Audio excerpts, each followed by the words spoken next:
Nag-usapan natin sa huling video si Quincy Olivari na nagmakaawa sa Lakers media na gusto lang naman niya ng trabaho sa NBA. Pero hindi bagay sa kanya na magmakaawa dahil sa kanyang ipinakitang performance kontra Warriors at Milwaukee Bucks. Alam mo nang legit scorer ang bata at deserving na maglaro sa NBA. In fact, mas magaling pa nga siya sa ibang player na may legit na kontrata sa liga. Matapos niya maging emosyonal kahapon, gumawa na ng aksyon ang Lakers para makuha agad ang young player. Kasi kung hindi, baka makuha pa siya ng ibang team. Kaya ang ginawa ng Lake Show para ma-acquire si Olivari ay winave nila ang big man na si Colin Castleton sa kanilang two-way player at si Quincy ang ipinalit nila sa kanyang spot. Pati nga si Lebron ay masaya sa balita at ibinahagi ito sa kanyang Instagram. Pati din si Q ay nagpasalamat din. Si Stephen Curry na-inspired din sa storya ni Quincy kaya nagbahagi din ito sa kanyang Instagram. Nag-trending ang video ni Quincy kahapon after the game laban sa Warriors. Umiyak ito sa interview nang makita at makausap daw niya ang kanyang #1 idol na si Stephen Curry. Paniguradong pati ang mga fans ng Lake Show ay matutuwa din sa balita. Si Quincy ay may height na 6'3", 23 years old tulad ni Dalton Knecht. Magagamit ito ng Lakers sa kanilang second unit sa regular season. Timberwolves, Phoenix at Kings ang unang makakalaban ng Lake Show next week. Samantala, pumunta naman tayo dito sa naging interview ni Bronny sa Lakers media. Matapos nga ito magkaroon ng momentum laban sa kanilang final preseason game. Nakapaglaro ang anak ni Lebron ng 35 minutes at nakapagtala ng 17 points, 4 rebounds at 1 assist. Meron din siyang 3 steal at isang block. Na-showcase ni Bronny ang kanyang offensive at defensive side bilang starter laban sa Warriors. Sinabi nga ni Bronny dito sa kanilang interview na sinusunod lang daw niya ang mga pinapagawa ni Redick sa kanya as a role player. Naka-assign nga siya mostly sa defensive end sa mga huling preseason game nila.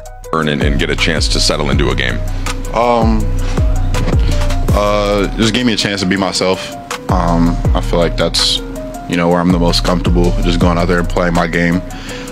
So yeah, it was just a great feeling to go out there and not think as much as I do and just play.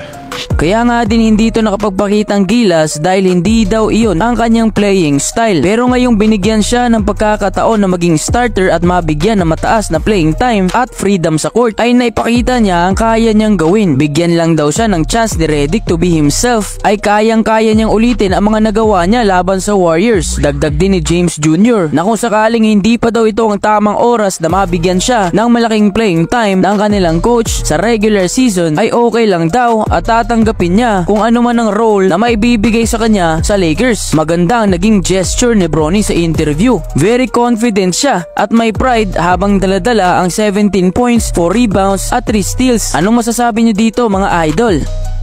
Showcase what I can do down the road.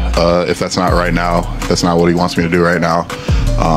So yeah, it's just a great moment for me. Hey, Bronny, a couple